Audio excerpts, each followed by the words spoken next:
Vous participez à l'inauguration de ce nouveau centre de mécanique et vous êtes en plein milieu là, c'est ça?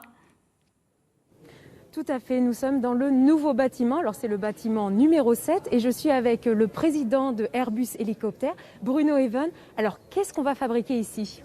Alors c'est un très bel événement aujourd'hui puisqu'on est réunis avec le président de région Renaud Muselier pour l'inauguration de ce nouveau centre industriel dédié à la production des ensembles dynamiques. Alors les ensembles dynamiques, c'est ces pièces mécaniques qui transmettent la puissance du moteur au rotor, donc qui permettent à l'hélicoptère de voler.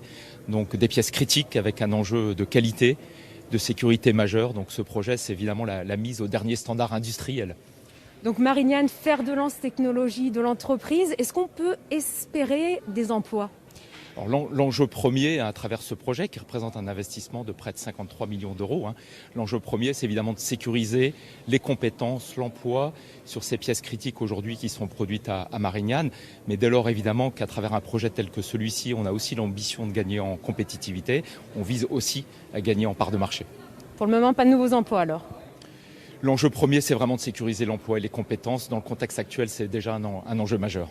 Si je ne me trompe pas, Airbus était à Dubaï vendredi dernier, donc pour le premier salon aéronautique depuis bien longtemps, depuis la crise, ça avait manqué. Aujourd'hui, Airbus Hélicoptère se porte comment?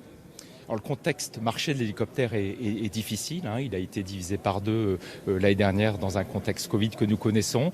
L'entreprise démontre sa résilience. On a réussi l'année dernière, encore cette année, à démontrer une légère croissance du chiffre d'affaires. Donc c'est important pour l'entreprise. Et je tiens aussi ici à remercier le soutien de l'État à travers le plan de relance, la commande des 20 hélicoptères qui nous ont été passés en début d'année. C'est vraiment un élément qui nous permet de nous inscrire dans la durée et dans la perspective. Alors très concrètement, ce bâtiment vous a coûté combien?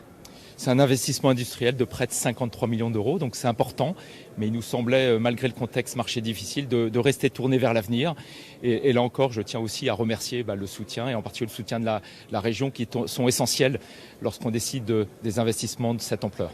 Merci. Donc l'inauguration de ce nouveau bâtiment aura lieu cet après-midi. Merci beaucoup Émilie Méchenin et merci à Marianne.